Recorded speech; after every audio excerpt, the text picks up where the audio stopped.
કરોડોનું ફૂલેકું ફેરવનાર Bhupendra ઝાલાના BZ ગ્રુપમાં અનેક શિક્ષકો એજન્ટ બનતા હોવાના ઘટસ્ફોટ. માલપુરના શિક્ષકોનો ફોટો વાયરલ. ઉત્તર ગુજરાતમાં ભૂપેન્દ્ર ઝાલાએ 6 કરોડનું ફૂલેકું ફેરવી અનેક લોકોને બાટલીમાં ઉતાર્યા. આ મહાઠગાઈ માટે ભૂપેન્દ્ર ઝાલાએ આખી ઠગ ટોળકી ઊભી કરી હતી, જેમાં ઘણા શિક્ષકો પણ લોકોને ચૂનો લગાવતા. મહાઠગ કંપની બીઝેડ ગ્રુપમાં શિક્ષકો એજન્ટ બનતા હોવાની ચર્ચાઓ વચ્ચે એક શિક્ષકના ફોટા વાયરલ થયા છે. અરવલ્લીના માલપુરના કોઠિયા ગામનો અને ઝાલોદની બોનીબેન કન્યા શાળામાં ફરજ બજાવતો શિક્ષક કલ્પેશ ખાંડ બીઝેડ ગ્રુપનો એજન્ટ હતો. બીઝેડમાં રોકાણ કરાવવા તે લોકોને સમજાવતા, લોભામણી લાલચ આપી લોકોને લાખો રૂપિયાનું કરી નાખતા. આ બદલ તેને મોટી રકમ અને મોંઘી ગાડી મળતી. એ વાતનો પુરાવો મળેલો છે ગિફ્ટ સાથેના ફોટામાં. ફોટામાં આરોપી મયુર દરજી પણ જોવા મળી રહ્યો છે. કોઠિયા ગામના રહેવાસી શિક્ષક કલ્પેશ કાંતના ઘરમાં કોઈ ન હતું. ઘરનો દરવાજો ખુલ્લો હતો. ઘરમાં વીજળીના સાધનો ચાલુ હતા, જોકે ઘરમાં કોઈ નહોતું. ઠગબાજ શિક્ષક ફરાર થઈ ગયો, જોકે ઘર બહાર કાર અને ડીજેની ગાડી મળી આવી હતી. શિક્ષક બીઝેડ માટે કામ કરવા શાળાએ ન જતો હોવાથી પ્રાથમિક વિગત સામે આવી છે. આ મામલે આચાર્યનો ઓડિયો આવ્યો છે જોવામાં. શાળાના આચાર્યની એક ઓડિયો ક્લિપ જોવા મળી. શિક્ષક કપાત પગાર પર ગેરહાજર હોવાની વાત આચાર્યએ જણાવી. કલ્પેશ ખાંડ જિલ્લા ફેરબદલી કરાવી ઝાલોદ આવ્યો છે. પાટણમાં બાળ તસ્કરી મામલે મોટો ઘટસ્ફોટ. તસ્કરી બાદ બાળક દાટી દીધું. ખોદકામ બાદ મીઠું મળતા પોલીસ ગોતે ચડી. પાટણમાં નકલી ડોક્ટર દ્વારા પરિવારને અનાથ બાળક દત્તક લેવડાવવાની 1.20 લાખની છેતરપિંડી કર્યાનો કિસ્સો સામે આવ્યા બાદ વધુ એક ઘટસ્ફોટ થયો છે. નકલી ડોક્ટર સહિત 3 આરોપીઓએ પોલીસ સમક્ષ અન્ય એક બાળકને દાદરથી કામલપુર જવાના બ્રિજ નીચે બનાસ નદીમાં દાટી દીધું હોવાની કબૂલાત કરી. જે બાદ હાલ એસઓજીની ટીમ તેમજ એફએસએલની ટીમ આરોપીઓને સાથે લઈ ઘટના સ્થળે પહોંચી અને બાળકને બનાસ નદીમાં શોધવા ખાડા ખોદ્યા. આ બાળકને આરોપી શિલ્પાના ગામ કાપપુર નજીક આવેલા દાદરના બનાસ નદી બ્રિજ નીચે દાટી દેવામાં આવ્યું હતું. પાવડા કોતરીથી કલાકો સુધી સાવધાનીપૂર્વક ખોદકામ કર્યું. બાળકની લાશને બહાર કાઢવાની કામગીરી હાથ ધરવામાં આવી, પરંતુ ખોદકામ બાદ ખાડામાંથી મીઠું મળી આવ્યું છે, પણ બાળકની લાશ નથી મળી. એટલે પોલીસની ટીમ ગોતે ચડી છે.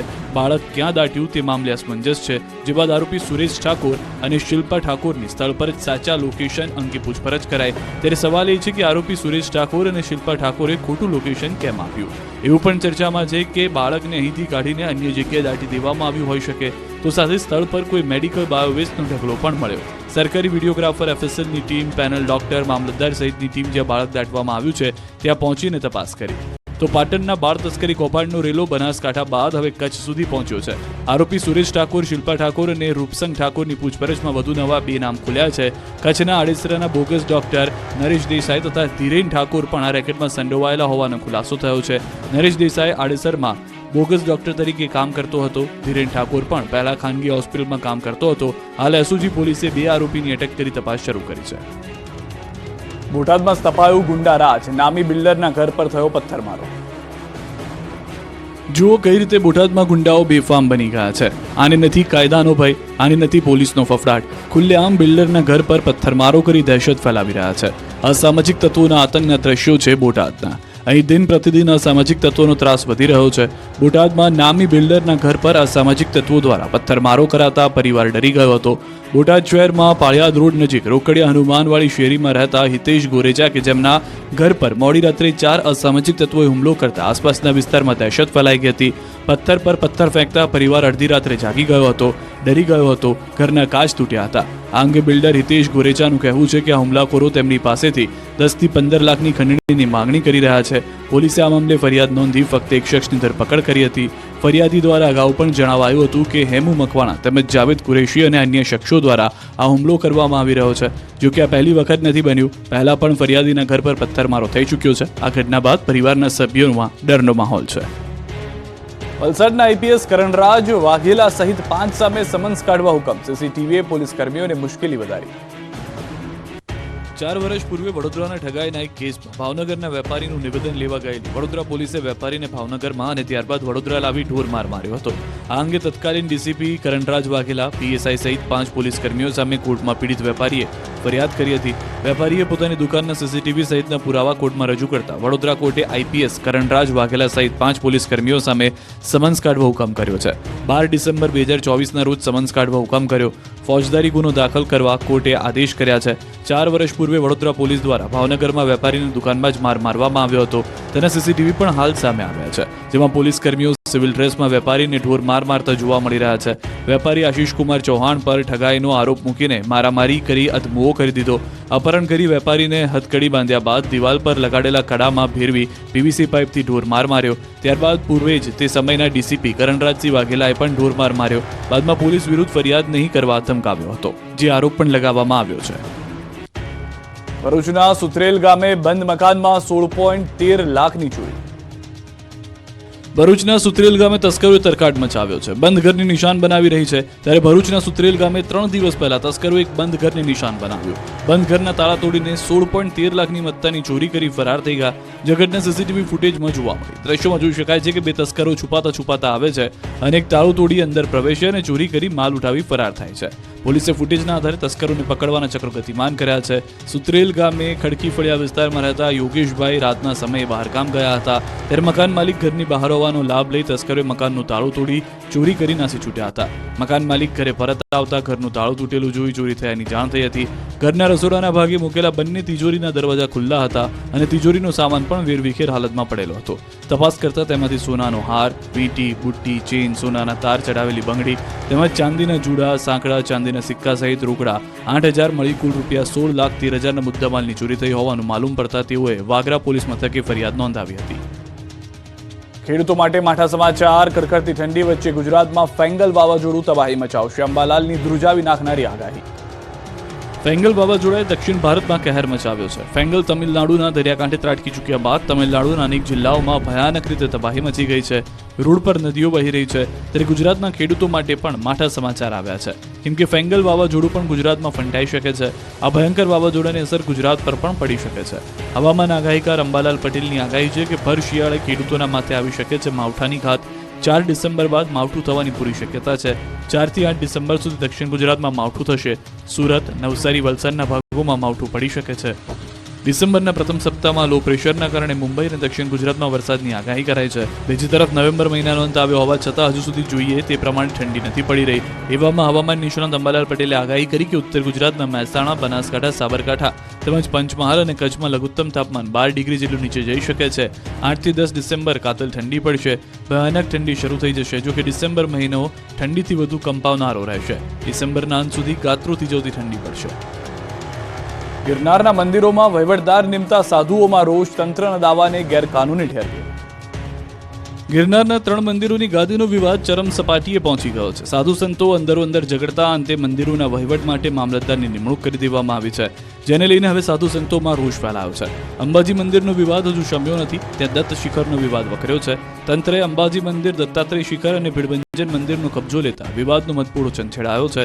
દત્ત શિખરમાં 2 ટ્રસ્ટીઓ હોવા છતાં તંત્રે વહીવટીદાર નિમ્યા હોવાનું સામે આવ્યું છે. હિમાંશુ ગીરી અને મહેશ ગીરી તેઓ બંને દત્ત શિખરના ટ્રસ્ટી છે તેવા પુરાવા તેમની પાસે હોવાનો દાવો કરાયો છે. તેઓ ગુરુ ગણપત ગીરીના 44માં શિષ્ય તરીકે વારસદાર હોવાનો દાવો કર્યો. તેમનું કહેવું છે કે તંત્રએ કોઈ પૂછપરછ કર્યા વગર વહીવટદાર નિમી દીધા તંત્રના દાવાને ગેરકાનૂની ઠેરવ્યો. અમદાવાદના રામજી મંદિરમાં ગાદીનો વિવાદ વકર્યો. રાજસ્થાનના સંતને પ્રવેશબંધીના બોર્ડ લાગ્યા. પોલીસ બંદોબસ્ત ગોઠવાયો.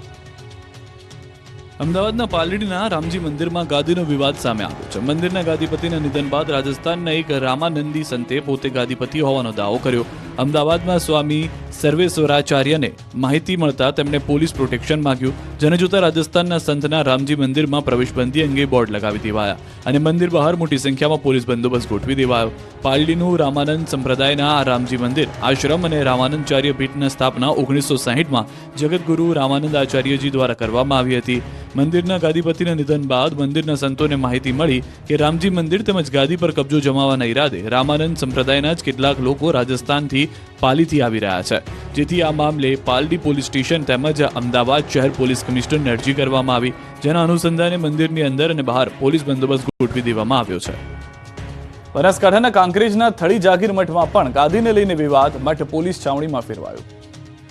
બનાસકાંઠાના કાંકરેજના થળી જાગીર મઠના મહંત જગદીશપુરી દેવલોક પામ્યા બાદ હવે જાગીર મઠના મહંત કોણ તેને લઈને વિવાદ છેડાયો છે. આ વિવાદ એટલો વકર્યો કે છેલ્લા કેટલાય દિવસથી મઠ પોલીસ છાવણીમાં ફેરવાઈ ગયું છે. એક તરફ દેવ દરબારના મહંત બળદેવનાથ બાપુ સહિત થરા જાગીરદાર સ્ટેટ દ્વારા શંકરપુરી મહારાજને ગુરુગાદી સોંપાય, તો બીજી તરફ થળીમઠ નજીક આવેલા ગામના લોકો દ્વારા શંકરપુરી મહારાજનો વિરોધ કરી કાર્તિકપુરી મહારાજને ચાદર ઉડાડતા વિવાદ વકર્યો છે. જોકે મહંતના વિવાદમાં સપડાયેલી આ થળીમઠ ખાતે કાયદો વ્યવસ્થા ન કથળે તેને લઈને હાલ તો આ મઠ પોલીસ છાવણીમાં ફેરવાયો છે. બંને પક્ષોને પોલીસ દ્વારા સમજાવટના પ્રયાસ કરાયા, પરંતુ એક પણ પક્ષ કોઈ વાતે ન સમજતા આખરે બનાસકાંઠા એસપી દ્વારા થળી જાગીર મઠ ખાતે એસઆરપીની ટુકડી ઉતારી જાગીર મઠને પોલીસ છાવણીમાં ફેરવી દેવાયો. જોકે મહંત શંકરપુરીના વિરોધ અને મહંત કાર્તિકપુરીના સમર્થનમાં ઉમટેલા લોકોએ આક્ષેપ કર્યા કે મહંત શંકરપુરીને ખોટી રીતે ગાદીએ બેસાડવામાં આવ્યા છે, તો કેટલાક લોકોએ તો મઠની તિજોરીના તાળા તૂટી ગયા હોવાના પણ આક્ષેપો કરી દીધા. જોકે 22 નવેમ્બરથી શરૂ થયેલા વિવાદનો હજુ સુધી અંત આવ્યો નથી, ત્યારે આખરે હવે મઠમાં મહંત કોણ તેને લઈને બંને પક્ષો હવે કોર્ટના દ્વાર ખખડાવે તેવી સ્થિતિ ઊભી થઈ છે. જેતપુરના ધારાસભ્ય જયેશ રાથડિયા આક્રમક મૂડમાં જેતપુરના થાણા ગાલોડ ગામે જાહેર મંચ પરથી આપી ચેતવણી. વિરોધીઓને જયેશ રાદડિયાએ લીધા આડ્યા. તાકાતથી સમાજનું નેતૃત્વ કરતા મને આવડ્યું છે. નળિયા ગણવાવાળાઓને મારું કહેવું છે કે સારા કામમાં અવરોધના હાડકા નાખવાનું બંધ કરે. ક્યાંક તેમનો હિસાબ કરવા માટે મેદાનમાં ઉતરવું ન પડે. જો મને હેરાન કરવાના પ્રયત્નો કરાશે તો તાકાતથી તેમનો હિસાબ કરવા માટે મેદાનમાં ઉતરીશ. જ્યારે જયેશ રાદડિયાના નિવેદનનો આ વિડીયો જે છે તે વાયરલ થયો છે. લોકો છે ને મારે આ જાહેર મંચ ઉપરથી કદાચ કેવું ન જોઈએ પણ ના છૂટકે કેવું પડે છે કે એ સારું કામ કરવાના પ્રયત્નો કરતા હોય એમને અવરોધમાં હાડકા નાખવાનું બંધ કરી દેજો. નકર તાકાતથી સમાજનું નેતૃત્વ જેમ અમને કરતા આવ્યું છે, પરિણામ આપતા આવ્યું છે, એમ પછી હવે વચ્ચે આવ્યા એના પછી મારે હિસાબ કરવા ન પડે, એ મેદાનમાં મારે ઉતરવું ન પડે. નથી ઉતરવું સમાજની વાત આવે છે ત્યાં સુધી, પણ કીધું કે છેલ્લે એન્ડ સુધીમાં મને જો હેરાન કરવાના પ્રયત્નો કરવાના ટોટકે નક્કી કરી લીધું હોય છે તો પછી હું રાજકીય માણસ છું. છેલ્લે તમે વાર કરો તો મને આવડે છે કદાચ એ સમય આવે ત્યારે મારે મેદાનમાં ઉતરવું ન પડે. એટલા માટે જે જેનું સારું કામ કરતા એને મુબારક. સીએનજી કાર ચાલકોને મોટો ઝટકો. સીએનજીના ભાવમાં તગડો વધારો. કાર ચલાવવી મોંઘી પડશે. પેટ્રોલ ડીઝલના આસમાને પહોંચેલા ભાવ બાદ હવે સીએનજી ગેસના ભાવમાં તગડો વધારો થયો છે. પેટ્રોલ અને સીએનજી ગેસના ભાવમાં જાણે રેસ ચાલતી હોય તેમ નવા માસથી ગુજરાત ગેસે સીએનજી ગેસના ભાવમાં કિલોએ ₹1.5 વધારો કર્યો છે. હવેથી પ્રતિ કિલો ગેસનો નવો ભાવ ₹77.76 ચૂકવવો પડશે.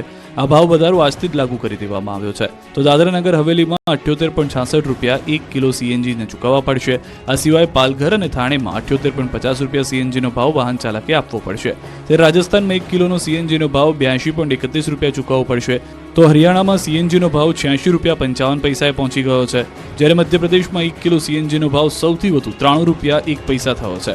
આ સાથે જ સીએનજી કાર ચાલકોને વધુ એક વખત મોંઘવારીનો માર સહન કરવાનો વારો આવ્યો છે. જો સીએનજી ગેસના ભાવમાં આવી રીતે જ વધારો થશે તો વાહન ચાલકો પેટ્રોલ અથવા ડીઝલ વાહનો તરફ વળશે અને પ્રદૂષણ વધશે.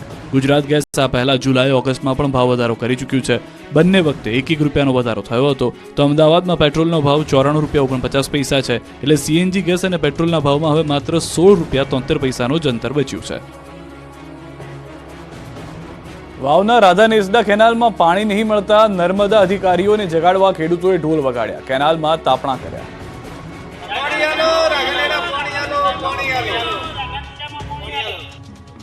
પાણી વગર તરસ્યા વાવના રાધા નેસડાના ખેડૂતોએ ઢોલ વગાડી તંત્રને જગાડવા કર્યો પ્રયાસ. વાવ તાલુકાના છેવાડે રણની કાંધી આવેલા રાધા નેસડા ગામે ખેડૂતોને સિંચાઈ માટે કેનાલનું પાણી 1 માસથી મળતું નથી, જેને લઈ ખેડૂતોમાં રોષ જોવા મળ્યો છે. નર્મદા કેનાલના અધિકારીઓને જગાડવા ખેડૂતોએ ઢોલ વગાડ્યા તેમજ કોરી ધાકોર કેનાલમાં બળતણ કરી રોષ પણ ઠાલવ્યો હતો.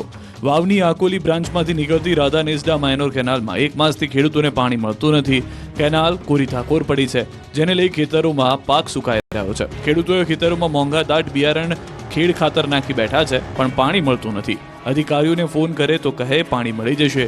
એજન્સીવાળા પાણી કાપી નાખે છે, જેથી પાણી મળતું નથી તેવા આક્ષેપો કર્યા હતા. જો આ સમસ્યાનો ઉકેલ નહીં આવે તો ખેડૂતોએ ભૂખ હડતાલ પર ઉતરવાની ચીમકી ઉચ્ચારી હતી. દિલ્હી મુંબઈ કોરિડોર હાઈવેનો 14 ગામના ખેડૂતોએ કર્યો છે વિરોધ. દાહોદથી નીકળતા દિલ્હી મુંબઈ કોરિડોર હાઈવેને લઈને ખેડૂતો વિરોધ કરી રહ્યા છે. દાહોદના 14 ગામના ખેડૂતો વળતરને લઈને મેદાને આવ્યા છે. જાલોદ તાલુકાના સરગ્રસ્ત 14 ગામના ખેડૂતો 17 મૂળભૂત સુવિધાઓને લઈને વિરોધ કરી રહ્યા છે. આ અંગે છેલ્લા 3 વર્ષથી માંગણીઓ કરી રહ્યા છે. આંદોલન અને આવેદનપત્રો આપી રહ્યા છે, છતાં તંત્રના પેટનું પાણી ન હલતા અંતે ફરી 14 ગામના લોકો રોડ પર ઉતર્યા હતા. તંત્ર હવે લેખિતમાં બાહેધરી નહીં આપે તો 3 ડિસેમ્બરે રોડનું ચાલતું કામ બંધ કરવાની ચીમકી આપી છે. 2 ડિસેમ્બર બાદ માંગણી પૂરી કરવા માટે લેખિત બાહેધરી નહીં આપે તો લોકો ઉગ્ર આંદોલન કરશે. 3 ડિસેમ્બરે ખેડૂતો પરિવાર સાથે હાઈવે પર ઉતરીને કામ બંધ કરાવશે. ટીઆરપી અગ્નિકાંડના સૂત્રધાર સાગઠિયાને કોર્ટમાં પરિવારને મળવા દીધા, નાસ્તાની મોજ કરાવી. રાજકોટમાં 27 લોકોને ભરખી જનાર ટીઆરપી ગેમ ઝોન અગ્નિકાંડની ઘટનાના સૂત્રધાર એવા મનસુખ સાગઠિયાને કોર્ટમાં બોગસ મિનિટ્સ બુક બનાવવાના કેસમાં હાજર કરાયો. ત્યારે નિયમ મુજબ આરોપીને કોર્ટમાં રજૂ કરવાના હોય, તેની બદલે પોલીસે તેમને પરિવાર સાથે બેસીને કેસ શરૂ થયા પહેલા અને હિયરિંગ બાદ જલસા કરાવ્યાની ચોંકાવનારી ઘટના પ્રકાશમાં આવી છે. મનસુખ સાગઠિયાને ચીફ જ્યુડિશિયલ મેજિસ્ટ્રેટની કોર્ટમાં લાવવામાં આવ્યા હતા. આ દરમિયાન મનસુખ સાગઠિયા પરિવારજનો અગાઉથી જ કોર્ટમાં આવી ગયા હતા. પોલીસે પરિવારજનો સાથે કોર્ટરૂમની બહાર જ સત્સંગ કરાવી દીધો હતો અને ત્યારબાદ બપોરે 1 વાગ્યા સુધીમાં કેસનું હિયરિંગ થઈ જતા અને નવી તારીખ પડી જતા મનસુખ સાગઠિયાને કોર્ટની પરવાનગીથી સીધો જેલમાં લઈ જવાના બદલે કેદ પાર્ટીના કર્મચારીઓએ નવી કોર્ટના પાર્કિંગમાં જ મનસુખ સાગઠિયા અને તેના પરિવારજનોને બેસાડીને ફરવા આવ્યા હોય તેવા જલસા કરવા મોકળું મેદાન પૂરું પાડ્યું. સાગઠિયાએ પરિવારજનો સાથે 1 કલાક કરતાં વધુ સમય પસાર કર્યાની હકીકત પ્રકાશમાં આવી. કોઈ પણ કેસના આરોપીને કોર્ટમાં લવાય ત્યારે કોઈને પણ મળવા દેવાની કે ખાવા પીવાની વસ્તુ આપી શકાતી નથી, તેનું ઉલ્લંઘન કરાતું જોવા મળ્યું છે. અંબાજીમાં વેરો ન ભરતા લોકો સામે તવાઈ 26 મિલકત સીલ મારવામાં આવશે. યાત્રાધામ અંબાજીમાં તંત્ર વેરો ન ભરતા લોકો સામે તવાઈ બોલાવવાનું શરૂ કરી ચૂક્યું છે. અંબાજીમાં અનેક સંસ્થાઓ મિલકતોએ કરોડો રૂપિયાનો વેરો ભર્યો નથી, જેથી ધર્મશાળા, રહેણાંક મકાન અને દુકાનવાળાઓ પાસેથી લાખો રૂપિયાની વેરા વસૂલાત માટે કામગીરી શરૂ કરવામાં આવી છે. તાલુકા વિકાસ અધિકારી સહિત અંબાજી ગ્રામ પંચાયત સ્ટાફ તથા વહીવટદાર એક્શન મોડમાં જોવા મળ્યા હતા અને મોટી વેરા વસૂલાતવાળી મિલકતને સીલ કરવાની કામગીરી શરૂ કરવામાં આવી છે, જેને લઈને વર્ષોથી વેરા નહીં ભરનાર વેરા બાકીદારોમાં ફફડાટ ફેલાયો છે. 26 ઉપરાંત મિલકતોને સીલ મારવામાં આવશે. અંબાજી શહેરમાં 6 કરોડ ઉપરાંતની વેરા વસૂલાત કરવામાં આવશે. જોકે હાલમાં મોટી રકમના બાકીદારો સામે આ આકરા પગલાં ભરવામાં આવતા ડરનો માહોલ ઊભો થયો છે. ડીસા નગરપાલિકાના પ્રમુખને હટાવવા ભાજપના ધારાસભ્ય દબાણ કરતા હોવાનો આક્ષેપ, બ્રહ્મ સમાજે આપી આંદોલનની ચીમકી. ડીસા નગરપાલિકામાં ભાજપનો આંતરિક વિવાદ સપાટી પર આવી ગયો છે. ભાજપના ધારાસભ્ય ડીસા નગરપાલિકાના પ્રમુખ સંગીતાબેન દવેને હટાવવા માંગતા હોવાનો બ્રહ્મ સમાજે આક્ષેપ કર્યો છે, જેને લઈને ડીસાની પંચ પરગણા બ્રહ્મ સમાજની વાડીમાં જિલ્લાના બ્રહ્મ સમાજના આગેવાનો એકઠા થયા હતા. બ્રહ્મ સમાજના આગેવાનોએ આક્ષેપ કર્યો કે ડીસા નગરપાલિકાના મહિલા પ્રમુખ સંગીતાબેન દવેને પ્રમુખ પદ પરથી રાજીનામું આપવા માટે દબાણ કરાઈ રહ્યું છે. ડીસાના ધારાસભ્ય પ્રવીણ માળી પક્ષમાં ખોટી રજૂઆતો કરી સંગીતાબેનને પ્રમુખ પદેથી હટાવવાની કોશિશ કરી રહ્યા હોવાનું જણાવ્યું. મહત્વનું છે કે 14 મહિના પહેલા જ સંગીતાબેન દવેની પ્રમુખ તરીકે વરણી કરાઈ હતી. જોકે સંગીતાબેન દવેને પ્રમુખ બનાવતા ડીસા નગરપાલિકાના ભાજપના સભ્યોએ તેમનો વિરોધ કરીને રાજીનામા આપવાની ચીમકી ઉચ્ચારી હતી. જોકે તે બાદ મામલો થાળે પડ્યો, પરંતુ ત્યારબાદ ધારાસભ્ય પ્રવીણ માળીના જૂથ નગરપાલિકાના પ્રમુખને કામ ન કરવા દેતા હોવાના આક્ષેપ અવારનવાર થતા હતા, જેથી ડીસામાં બ્રહ્મ સમાજના આગેવાનો એકઠા થયા અને ચીમકી ઉચ્ચારી હતી કે જો બ્રહ્મ સમાજની બહેનને ભાજપ નગરપાલિકાના પ્રમુખ પદ પરથી રાજીનામું આપવા દબાણ કરાશે તો તે લોકો ભાજપ સાથે છેડો ફાડી ઉગ્ર આંદોલન કરશે. નવસારીમાં ધાર્મિક વૈમનસ્ય ફેલાવવાના પ્રયાસમાં દંપતીની ધરપકડ, હિન્દુ સંગઠનોએ બોલાવી રામધૂન. નવસારીની ખાનગી શાળાના શિક્ષક અને તેની પત્ની સાથેનો કથિત ધર્માંતરણ પ્રવૃત્તિ સાથેનો વિડીયો વહેતો થયા બાદ હિન્દુ સંગઠનોમાં રોષ ફેલાયો છે. ખ્રિસ્તી સમુદાયના ધાર્મિક કાર્યક્રમોમાં હિન્દુ દેવી દેવતાનું અપમાન પણ થયું હતું. વિડીયો વાયરલ થતા હિન્દુ સંગઠનોમાં રોષ ફાટી નીકળ્યો હતો. જલાલપુર પોલીસ મથકમાં રામધૂન અને હનુમાન ચાલીસાનો પાઠ કરી વિરોધ નોંધાવ્યો. દંપતી સામે ફરિયાદ દાખલ ન થતા કેટલાક હિન્દુ સંગઠનના અગ્રણીઓએ જલાલપુર પોલીસ મથકનો ઘેરાવ કરી જય શ્રી રામના નારા બોલાવી કાર્યવાહી કરવા માંગ કરી, જે બાદ પોલીસને રેલો આવતા સરિતા નાસ્કર અને કમલ નાસ્કર વિરુદ્ધ ફરિયાદ બાદ ધરપકડ થઈ. શાળામાં ધર્માંતરણનો વાયરલ વિડીયો થયા બાદ પોલીસ ફરિયાદ કરવામાં આવી, જેને લઈને પોલીસે ધાર્મિક વૈમનસ્ય ફેલાવવાના પ્રયાસમાં દંપતીની ધરપકડ કરી. સમગ્ર કેસની તપાસ એસઓજીને સોંપવામાં આવી. દંપતીના મોબાઈલ કબજે લઈ એફએસએલમાં મોકલવામાં આવ્યા. નવસારીની 7th ડે સ્કૂલમાં શિક્ષક તરીકે ફરજ બજાવતા કમલ નાસ્કર અને તેમની પત્ની 8 થી 9 માસ પહેલા બારડોલીના બાબલા ગામના પ્રાર્થના સભા કરી હતી અને તે દરમિયાન ઉતારેલો વિડીયો વહેતો થયો હતો. કારમાં black film fancy number plate લગાડી હોય તો કાઢી નાખજો, મોરબીમાં પોલીસની મેગા ડ્રાઈવ. રાજ્યભરમાં પોલીસે નિયમો તોડતા કાર ચાલકો સામે તવાઈ બોલાવી છે. સઘન ચેકિંગ હાથ ધરવામાં આવી રહ્યું છે. ત્યારે મોરબી શહેર પોલીસે મેગા ડ્રાઈવ હાથ ધરી. મેગા પોલીસ ડ્રાઈવમાં એસપી, ડીવાયએસપી, એલસીબી, પીઆઈ સહિત 150થી વધુ પોલીસ કર્મચારીઓ જોડાયા. મેગા વાહન ચેકિંગ ડ્રાઈવમાં 1600 જેટલા વાહનોનું ચેકિંગ હાથ ધરવામાં આવ્યું. Black film, fancy number plate, licence વગરના વાહન ચાલકો સામે કાર્યવાહી કરાઈ.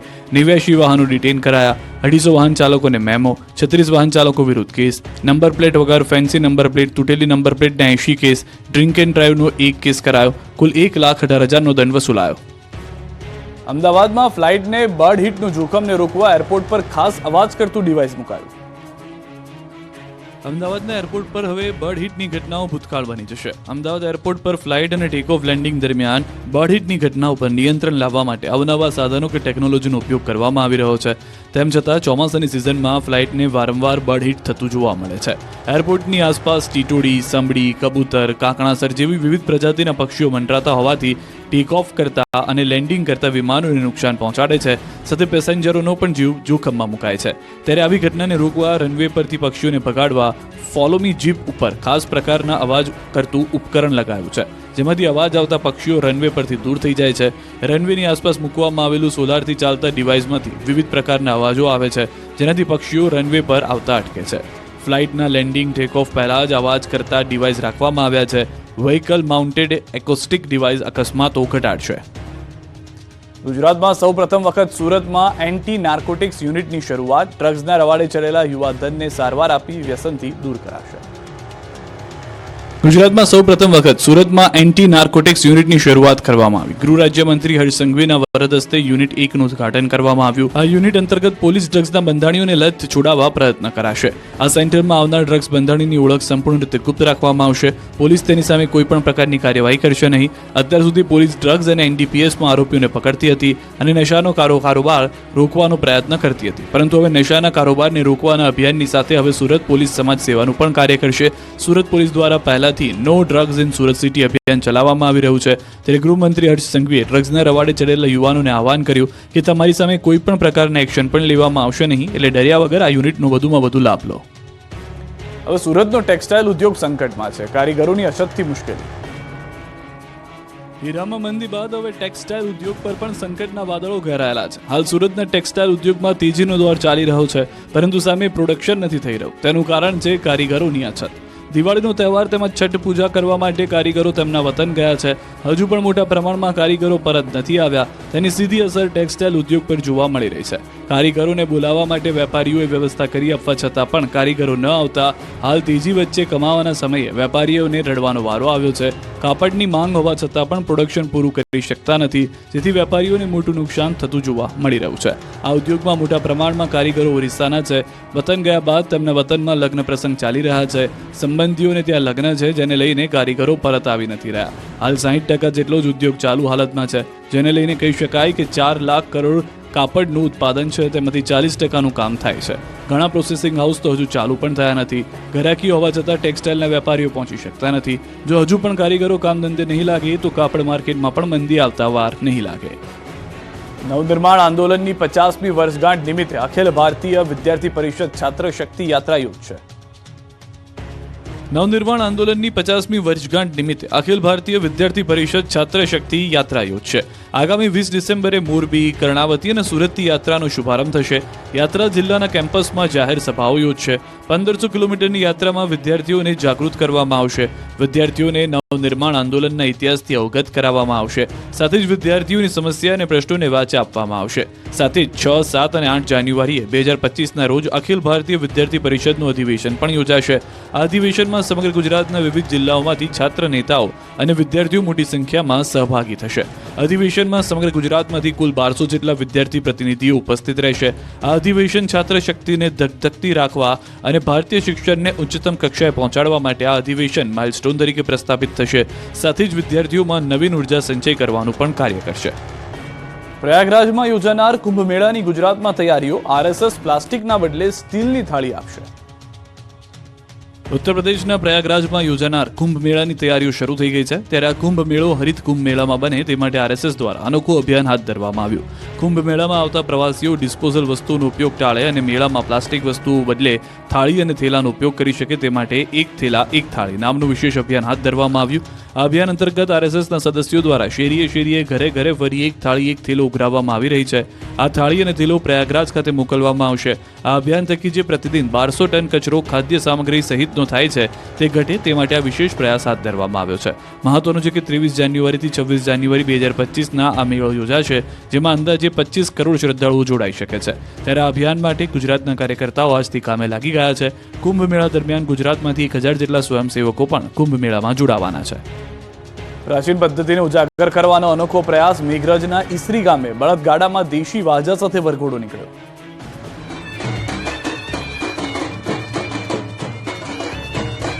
ગુજરાતમાં લગ્ન સરાની સિઝન ચાલી રહી છે. હવે પ્લેનમાં, હેલિકોપ્ટરમાં અને મોંઘીદાટ ગાડીઓમાં જાન આવે. મેઘરજમાં હાઈટેક જમાનામાં જૂની પરંપરા મુજબ લગ્ન થયા.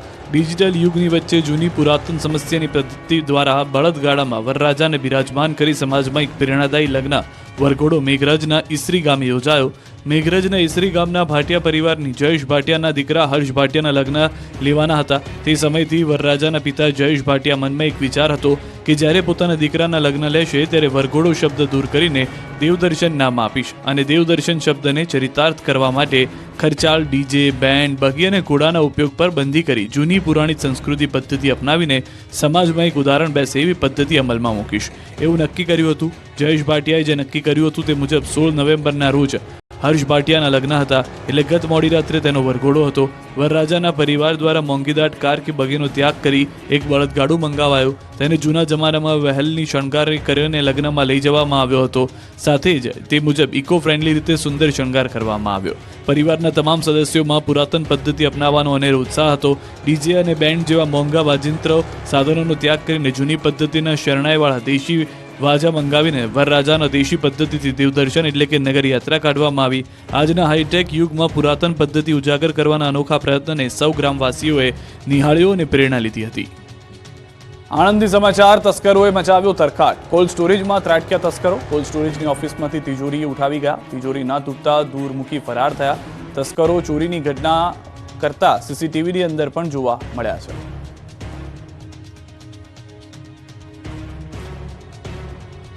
લગ્નોની સિઝન જામતા નર્મદા બન્યું પ્રી વેડિંગ શૂટ માટેનું બેસ્ટ સ્થળ. લોકોનો ધસારો વધ્યો, સ્થાનિકોની રોજગારીમાં વધારો થયો. હાલ લગ્ન પહેલા પ્રી વેડિંગ શૂટનો જબરો ક્રેઝ છે. પ્રી વેડિંગ માટે લાખો લોકો રૂપિયા ખર્ચે છે. ગુજરાત બહાર પણ શૂટિંગ માટે જતા હોય છે. ત્યારે જો તમારે વિદેશને પણ ટક્કર મારે તેવું પ્રી વેડિંગ શૂટ કરાવવું હોય તો નર્મદા જિલ્લામાં પહોંચી જાઓ. નર્મદા બન્યું પ્રી વેડિંગ શૂટ માટે બેસ્ટ સ્થળ. એટલું જ નહીં, પ્રી વેડિંગ શૂટ માટે આવતા ફોટોગ્રાફર અને કપલ્સને પણ કારણે સ્થાનિકોની રોજગારીમાં વધારો થયો. નર્મદા જિલ્લાનો 43% વન વિસ્તાર અને ગુજરાતના મિની કાશ્મીરની જેને ઉપાધિ મળી છે તેને લઈને કપલ્સ માટે હોટ ફેવરિટ અને પ્રાકૃતિક સૌંદર્ય વચ્ચે પ્રી વેડિંગ શૂટ કરાવવું પહેલી પસંદ બની ગઈ છે. જેના કારણે મંડપવાળા, કેટરિંગ, ડીજે અને ફોટોગ્રાફર તથા બ્યુટી પાર્લરવાળાઓની રોજગારીમાં પણ વધારો જોવા મળ્યો છે. કુદરતી સૌંદર્યથી ભરપૂર આ સ્થળ પર કપલ્સના પ્રી વેડિંગ શૂટને લઈને રોજગારીનું મોટું માધ્યમ બની ગયું છે. અહીં પ્રી વેડિંગ માટે ગુજરાત અને બહારના રાજ્યમાંથી પણ લોકો આવી રહ્યા છે, કારણ કે અહીંયા રજવાડી નગરી છે. રાજમહેલોનો લુક, નદી નાળા તળાવનો લુક, સુંદર ગાર્ડન અને પહાડીઓ, જંગલમાં તમામ લોકેશન એક જ જિલ્લામાં મળી આવે છે અને ફોટોગ્રાફી પણ ખૂબ સારી થાય એટલે નર્મદા જિલ્લો પ્રી વેડિંગ માટે આકર્ષણનું કેન્દ્ર બન્યો. ઐતિહાસિક રજવાડી પેલેસ લગ્નની સિઝન ચાલુ થાય એ પહેલાથી પ્રી વેડિંગ માટે મહેલો અને રિસોર્ટ બુક થઈ જાય છે. ભરૂચ, વડોદરા, અમદાવાદ, સુરત, છોટાઉદેપુરથી લઈને ભાવનગર, રાજકોટના કપલ્સ પણ નર્મદા જિલ્લામાં પ્રી વેડિંગ માટે આવે છે. રજવાડી મહેલો સાથે મંડાણ, નીનાઈ, સગાઈ, વિશાલ ખાડી, જરવાણી, નેત્રંગની, ઘાણીગુટ, ધોત સહિતના કેવડિયા, સોયુ અને ટેન્ટ સિટી રિસોર્ટ ગણ્યા ન ગણાય એવા લોકેશન છે. જિલ્લામાં માત્ર પ્રી વેડિંગ જ ની વાત કરીએ તો લાખો રૂપિયાની કમાણી જોવા મળે છે.